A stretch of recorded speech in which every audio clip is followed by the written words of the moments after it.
Bismillahirrahmanirrahim. Assalamualaikum warahmatullahi wabarakatuh. Selamat pagi, anandaku sekalian. Bagaimana kabarnya hari ini? Semoga selalu dalam keadaan sehat walafiat dan dalam perlindungan Allah Subhanahu wa taala. Amin ya rabbal alamin. Baik, ananda semua, pada pertemuan pagi ini kita akan membahas mengenai tata urutan peraturan perundang-undangan dalam sistem hukum nasional di Indonesia. Pada bagian pertama, submateri yaitu mengenai makna tata urutan peraturan, kemudian pembahasan sub kedua, pembentukan peraturan perundang-undangan di Indonesia, dan yang ketiga, ketaatan terhadap peraturan perundang-undangan. Adapun tujuan pembelajaran mengenai materi ini, yaitu yang pertama, menata tata urutan perundang-undangan dalam sistem hukum nasional. Yang kedua, memperjelas konsepsi tata urutan perundang-undangan sesuai dengan Undang-Undang Dasar tahun 1945. Kemudian yang ketiga, memahami tata urutan peraturan perundang-undangan nasional, dan yang terakhir mendemonstrasikan peran sebagai penyusun tata urutan peraturan perundang-undangan. Baik, mari kita bahas pada bagian sub yang pertama, peraturan perundang-undangan. Apa itu yang disebut dengan peraturan perundang-undangan? Tentunya dalam kehidupan bermasyarakat, berbangsa, dan bernegara pasti ada suatu aturan yang mengatur ya demi terjalannya suatu kehidupan yang adil. Maka dari itu negara Indonesia disebutkan dalam pasal 1 ayat 3 bahwasanya negara Indonesia adalah negara hukum. Arti konsekuensi dari negara hukum ialah segala kehidupan bermasyarakat, berbangsa, dan bernegara itu harus sesuai dengan hukum yang berlaku. Ya. Begitupun dengan penyelenggaraan pemerintahan, harus berdasarkan kepada hukum yang berlaku. Hukum yang berlaku di Indonesia disebut dengan undang-undang, ya, atau yang menjadi hukum yang tertinggi yaitu Undang-Undang Dasar Negara Republik Indonesia tahun 1945, di mana lembaga yang berwenang membuat suatu peraturan perundang-undangan ialah lembaga legislatif. Lembaga legislatif dari tingkat pusat sampai dengan tingkat daerah. Dari tingkat pusat ada Dewan Perwakilan Rakyat RI, kemudian tingkat daerah ada DPD dan DPRD. Tentunya dengan persetujuan dari Presiden untuk tingkat pusat dan Gubernur untuk tingkat daerah. Nah, berikut beberapa pengertian peraturan perundang-undangan dari beberapa tokoh. Yang pertama, Bagirmanan menyatakan bahwasanya peraturan perundang-undangan ialah setiap putusan tertulis ditetapkan dan dikeluarkan oleh lembaga atau pejabat negara. Nah, dalam hal ini yang mempunyai wewenang mengeluarkan dan menetapkan peraturan perundang-undangan sesuai fungsinya yaitu lembaga legislatif. Kemudian menurut Suhino menyatakan bahwasanya proses dan tata cara pembentukan peraturan perundang-undangan yaitu ada tingkatannya, ya, dari jenis tingkat yang paling tinggi sampai dengan tingkatan yang paling terendah sesuai dengan fungsinya. Dan keseluruhan produk tersebut dinamakan dengan peraturan perundang-undangan. Kemudian menurut Hamid S. At-Tamimi menyatakan bahwasanya peraturan perundang-undangan sebagai semua aturan yang dibentuk oleh semua tingkat lembaga dalam bentuk tertentu dengan prosedur yang telah ditetapkan oleh undang-undang serta disertai sanksi dan mengikat bagi seluruh rakyat Indonesia.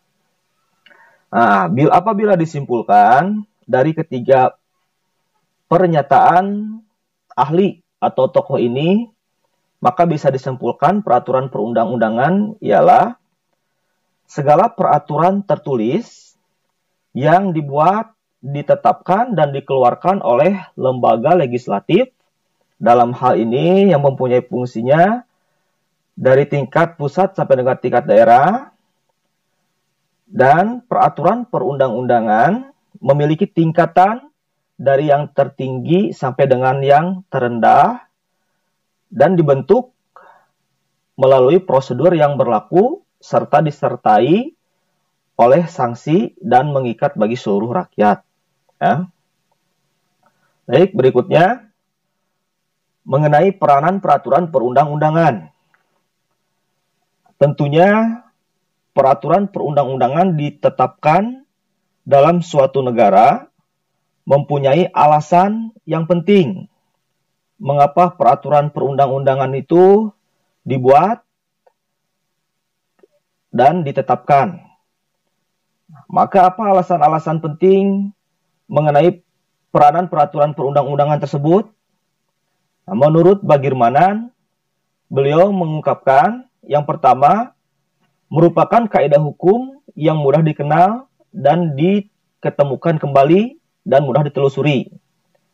Yang B, memberikan kepastian hukum yang lebih nyata karena kaidah-kaidah dalam peraturan perundang-undangan mudah diidentifikasi dan diketemukan kembali. Yang C, adanya struktur dan sistematika yang lebih jelas sehingga memungkinkan untuk diperiksa dan diuji kembali. Nah, ini ya. Jadi peraturan perundang-undangan mempunyai sistematika dan struktur. Jadi sebelum disahkan oleh lembaga negara yang berwenang, harusnya peraturan perundang-undangan tersebut diuji kembali, ya, diuji. Dan lembaga yang mempunyai wewenang untuk menguji peraturan perundang-undangan yaitu Mahkamah Konstitusi, ya, sebelum peraturan perundang-undangan itu disahkan dan berlaku di masyarakat. Yang D, pembentukan dan pengembangan peraturan perundang-undangan dapat direncanakan. Ya. Jadi dapat direncanakan sebelum disahkannya perundang-undangan, maka dibuat dulu rencana atau rancangan undang-undang. Ya. Dibahas melalui badan legislatif atau baleg yang disetujui minimal lebih dari 50% Dewan Perwakilan Rakyat. Ya. Jadi dalam penyusunan peraturan perundang-undangan ada prosedur tertentu yang sudah ditentukan oleh undang-undang. Ya. Nah, itu mengenai peranan peraturan perundang-undangan. Kemudian mengenai fungsi. Ya. Selanjutnya mengenai fungsi. Peraturan perundang-undangan memiliki dua fungsi. Yang pertama, fungsi internal, dan yang kedua, fungsi eksternal. Fungsi eksternal berkaitan dengan keberadaan peraturan perundang-undangan dalam sistem hukum suatu negara. Fungsi internal terdiri dari fungsi yang pertama, penciptaan hukum, kemudian pembaharuan hukum, integrasi, dan memberikan kepastian hukum bagi seluruh warga negara.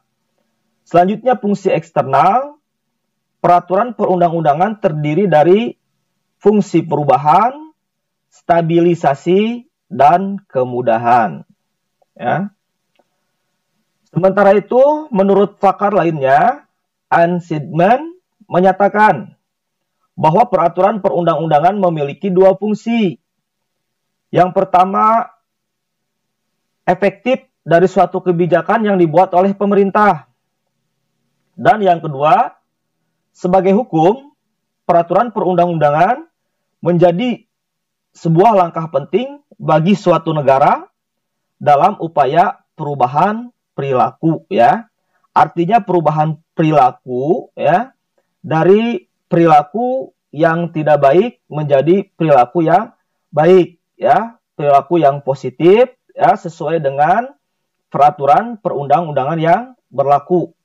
Maka setiap pejabat negara, ya, pejabat negara harus tunduk dan patuh terhadap peraturan perundang-undangan. Begitupun rakyat dan masyarakat semuanya, ya, tidak terkecuali. Karena sifatnya peraturan perundang-undangan itu mengikat seluruh warga negara. Nah, selanjutnya tata urutan perundang-undangan di Indonesia. Nah, jadi peraturan perundang-undangan mempunyai tata urutan, ya. Apa yang dimaksud tata urutan di sini, ya? Jadi mempunyai tingkatan, ya. Dari tingkatan yang paling tinggi dan tingkatan yang paling terendah sesuai fungsinya. Jadi tingkatan yang paling tinggi mempunyai wewenang, ya, sebagai sumber hukum, ya, sumber hukum bagi peraturan perundang-undangan di bawahnya. Jadi maknanya peraturan yang rendah, ya, isi muatannya, isi dari peraturan perundang-undangannya tidak boleh bertentangan dengan peraturan yang lebih tinggi, ya. Itu mengapa ada urutan yang undang-undang yang tinggi dan urutan undang-undang yang rendah.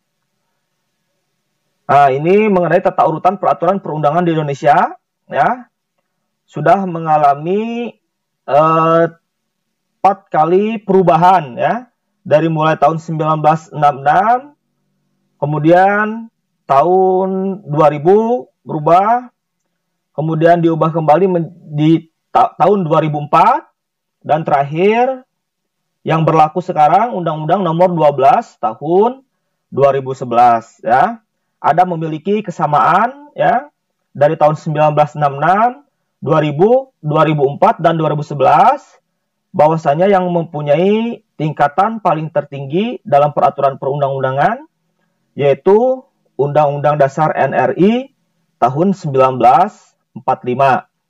Itu artinya Undang-Undang Dasar NRI tahun 1945 mempunyai kekuatan sebagai sumber hukum tertinggi dalam pemerintahan, ya. Nah, kalian bisa lihat, ya, Undang-Undang NRI pada tahun 96, tahun 2000, 2004, 2011. Dan ke bawahnya, ya, hanya ada perubahan-perubahan di tingkatan selanjutnya. Nah, contoh tahun 96 ketetapan MPR sama 2000 MPR. 2004 Undang-Undang yang urutan kedua, 2011 ketetapan MPR kembali menjadi urutan yang kedua. Nah, ini mengenai tata urutan peraturan perundang-undangan. Ya, baik kita bahas yang tahun 2011, ya, yang berlaku saat ini. Undang-Undang NRI tahun 1945, kemudian selanjutnya ada ketetapan MPR. Ketetapan MPR ada undang-undang atau peraturan pemerintah pengganti undang-undang, disingkat Perpu. Yang keempat, peraturan pemerintah. Yang kelima, peraturan presiden. Keenam, peraturan daerah provinsi. Dan yang ketujuh, peraturan daerah kabupaten kota. Ya. Selanjutnya, Undang-Undang Dasar. Nah, ini membahas mengenai Undang-Undang Dasar 1945. Undang-Undang Dasar NRI tahun 1945, kedudukannya ialah merupakan sebagai dasar hukum tertinggi di Indonesia. Nah, sebagai dasar hukum tertinggi di Indonesia, UUD 1945 dijadikan acuan dalam pembuatan peraturan lain di bawahnya. Undang-Undang NRI tahun 1945 sudah beberapa kali mengalami perubahan, ya. Materi muatan yang terkandung dalam UUD NRI tahun 1945 antara lain: 1. Memuat ketentuan susunan organisasi. 2. Memuat ketentuan tentang rakyat. 3. Memuat ketentuan yang berkait dengan identitas negara. 4. Membuat jaminan terhadap hak asasi manusia, ya, serta kewajiban warga negara. 5. Memuat susunan ketatanegaraan yang bersifat fundamental, artinya bersifat fundamental, bersifat pokok. Dan yang keenam, membuat pembagian dan pembatasan kekuasaan tugas ketatanegaraan. Jadi dalam UUD 1945 memuat pembagian kekuasaan dan pembatasannya, ya. Nah, jadi artinya setiap pejabat negara, ya, dibatasi kekuasaannya oleh undang-undang ya, serta fungsi tugasnya dijelaskan oleh undang-undang ya. Selanjutnya, kedua ada ketetapan MPR. Ya, ketetapan MPR dalam hal ini sebuah produk legislatif yang merupakan keputusan musyawarah, baik yang berlaku di dalam majelis maupun yang berlaku di luar majelis. Istilah TAP MPR tidak termuat dalam UUD NRI. Istilah ini diambil dari MPRS pada sidang pertama tahun 1960. Jadi ketetapan MPR sebagai sumber hukum mempunyai garis-garis antara lain. Yang pertama, bidang legislatif dilaksanakan dengan undang-undang. Yang kedua, memuat garis-garis Badan Haluan Negara atau GBHN. Adapun tiga hal yang diatur oleh ketetapan MPR. Yang pertama, memperinci secara lanjut dalam batang tubuh UUD NRI tahun 1945. Kedua, menjadi tempat perwujudan norma hukum yang berasal dari hukum dasar tidak tertulis dalam aturan dasar tertulis. Dan yang ketiga, menjadi pelengkap aturan dasar yang tercantum dalam batang tubuh UUD NRI tahun 1945. Selanjutnya ada undang-undang dan peraturan pemerintah pengganti undang-undang.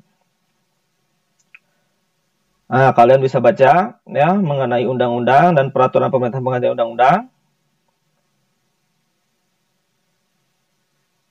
Oke, selanjutnya ada peraturan pemerintah. Nah, kalau peraturan pemerintah berarti peraturan perundang-undangan yang dibuat dan ditetapkan oleh Presiden untuk menjalankan undang-undang sebagaimana mestinya. Cakupannya peraturan pemerintah tidak boleh menyimpang dari ketentuan yang tercakup dalam undang-undang. Jadi peraturan pemerintah isi muatannya harus sesuai dengan undang-undang. Karena dalam hal ini kedudukan peraturan pemerintah di bawah undang-undang. Ya. Contoh ada peraturan pemerintah PP nomor 17 tahun 2010 tentang pengelolaan dan penyelenggaraan pendidikan. Ya. Jadi kebijakan pemerintah dalam peraturan perundang-undangan harus sesuai dengan undang-undang. Ya, tidak boleh bertentangan. Selanjutnya ada peraturan presiden. Nah, peraturan presiden merupakan peraturan perundang-undangan yang ditetapkan oleh presiden untuk menjalankan perintah peraturan perundang-undangan.